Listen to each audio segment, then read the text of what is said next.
Kind of crazy how a story like this can go ahead and dominate certain entertainment sites. Okay, Jerry the King Lawler hasn't been a color commentator since what, the mid 2010s, after he had his heart attack live on television. He's kind of assumed a diminished role. I think he's been a pre-show host for a very long, well, not so much recently. Like, he might come out maybe for the Royal Rumble because he's the king, you know, and we just got to go ahead and link up gimmicks. But Lawler hasn't been really around doing all that much. Just goes to show you, and it flies directly in the face of this idea that the Fed is pushing, that the business has never been hotter. Even though you take a look at, you know, they've recently had a big live event, a big pay-per-view, whatever they call it, premium live events now, whatever. Not pay-per-views because they sold all their rights to stupid Peacock, which is going underwater, but whatever, regardless. Nobody cared about the follow-up to WrestleMania. Surprise, Cody Rhodes is not a big draw, but you're going to have to reconcile with that in the lead up to SummerSlam. Best of luck to you, but the only thing that really draws a rating is just throwbacks to 30 plus years ago with the Attitude Era. Jerry the King Lawler and good old JR, okay? Still thinking that the Fed is running with Jerry the King Lawler on the call. It's, your references are at least a decade out of date. He had a very short stint, I think, on SmackDown a few years ago, trying to reprise a bit of a heel role in this color commentary position. It was well received, but then I think it might have been 2020 when it rolled around. They didn't want to have, you know, like really old people on the call anymore, putting them at risk. And then that ended up shaking everything up. And then since then, yeah, just a couple of pre-show spots. But other than that, you know, Jerry hasn't been around all that often. Okay, doing a couple of spots like every other legend, so it's not really news that WWE takes Jerry the King Lawler off the air after 30 plus years.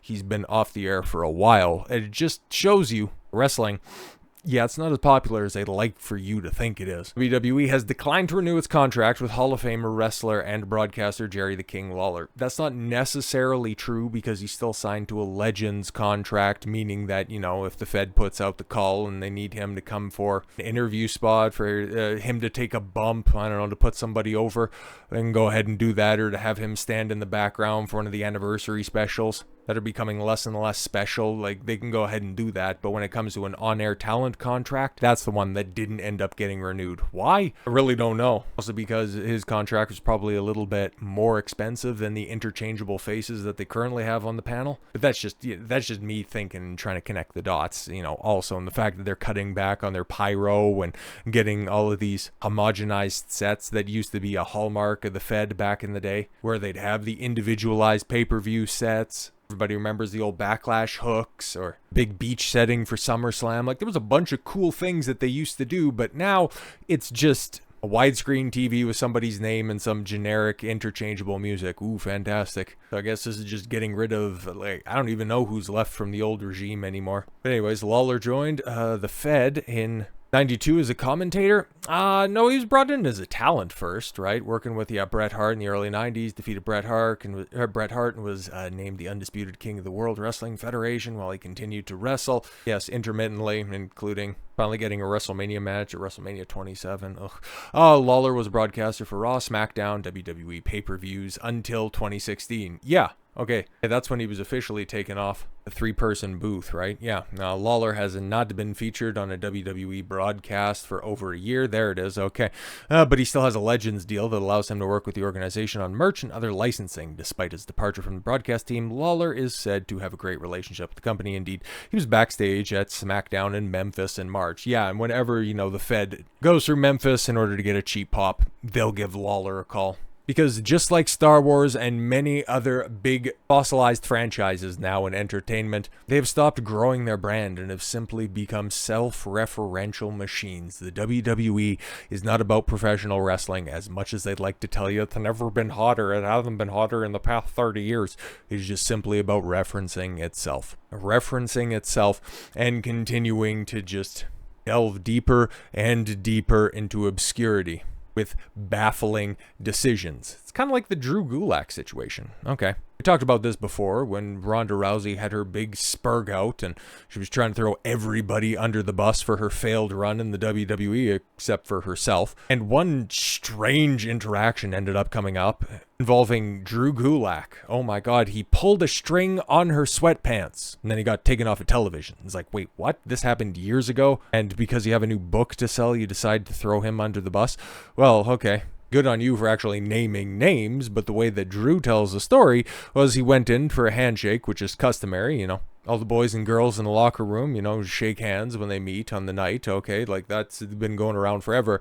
There was some mix-up. He missed the hand, you know, accidentally brushed a string on the sweatpants. He apologized, and there was nothing doing untowards after that. But Drew Gulak, who is very much a part of an up-and-coming faction on NXT, their developmental brand, just magically got the old Chris Benoit treatment and then just removed into the ether. Like, what the hell's going on right there?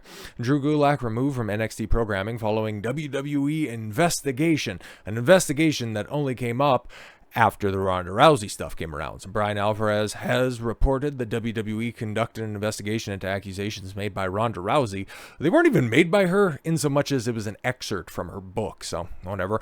During her appearance on News Nation earlier this month, speaking of the apparent culture of the background scene of the company, Rousey accused Gulak of inappropriately pulling a drawstring on her pants. We're here now, bruh. This is why I make mention of it whenever it's relevant. The intersexual workplace has been a total failure. Pulling her drawstring on her pants in an event in 2022 with the former NXT Cruiserweight champion, later claiming he inadvertently touched the drawstring while reaching out to shake her hand. Yeah, this is the most non-issue I've ever seen in my life, but now we're here. A post on his subscribers, yes, on social media, Alvarez wrote regarding Ronda and Drew is unique about this one is both claimed there were witnesses. I was told WWE did an investigation, interviewed people, and Gulak had been murdered in storyline. Sorry, what? So I presume that tells you what the result of the investigation was. On the April 16th edition of NXT, a segment aired at the No Quarter Catch Crew. Yeah, I think it's got William Regal's son in it and a couple of other up-and-comers, and he was going to be kind of the veteran of the group guiding everything, but yeah, okay. Approached Tony D'Angelo to take care of Gulak, and then that just kind of laid in limbo for a couple of weeks until it comes out recently that Drew Gulak is accused of bullying in WWE, and he deliberately targeted real injuries. Now that they fired the guy, oh no, I'm sorry, they chose not to renew his contract. Stop me if you've heard this one before. Now, all of a sudden, so people are starting to feel more free to talk about all the bad things that he was doing behind the scenes. I'm so fed up with pro wrestling. On May 3rd, it was reported that Drew Gulak was one of the several stars released by the Fed during a round of cuts on the NXT roster. The news came just weeks after Ronda Rousey accused Gulak of a misconduct backstage. Even though we have never heard anything like this before, but all of a sudden he grabbed a drawstring, and that was very inappropriate, guys. While Gulak claimed the incident was an accident, he was removed from multiple events over WrestleMania weekend and was absent from TV, having seemingly been written off from the No Quarter Catch Crew for the reasons that we talked about earlier. These circumstances may have led to Gulak's release was directly related to Rousey's accusations. However, Triple H, the professional of all professionals, disputed that Gulak was released, saying his contract simply isn't being renewed. Yeah, just sheer coincidence, right? We release talent all the time. NFL releases 400 to 500 players a year. We release talent all the time. It's a part of what we do. Like, holy crap, tell me that you're trying to appeal to a bigger star and grasp at relevance without telling me that you're trying to appeal to a bigger star and grasp for relevance. Because if this was simply a situation where, yeah, we're not going to renew his contract, we wanted to take this faction in a different direction and he no longer fit that, and we wish him well in his future endeavors, all that crap, you wouldn't have these backstage allegations start to pop up. Several talent told Fightful that Gulak was a bully who was known to target legitimate injuries during matches. If that was actually the case, he would have been publicly fired beforehand, because there's a safety and wellness policy that the Fed takes very seriously, so color me a bit skeptical on this. One incident is alleged to have seen him redislocate the finger of a star who had previously had the same injury. In another incident, Gulak is said to have been reprimanded by Shawn Michaels and other NXT coaches for spiking a star during a match. Yes, a nearly 20-year professional would have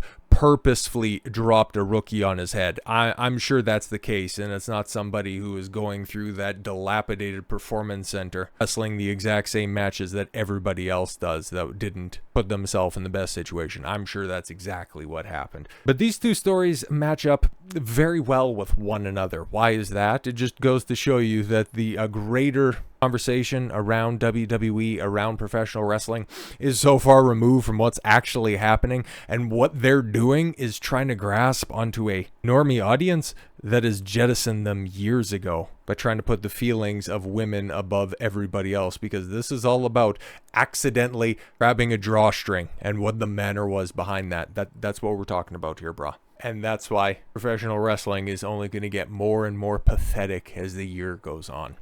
So with all that said, thank you all very much for the gift of your time. I've been Don Consuelo. I want you to follow your gut and get after it. Take care, everyone.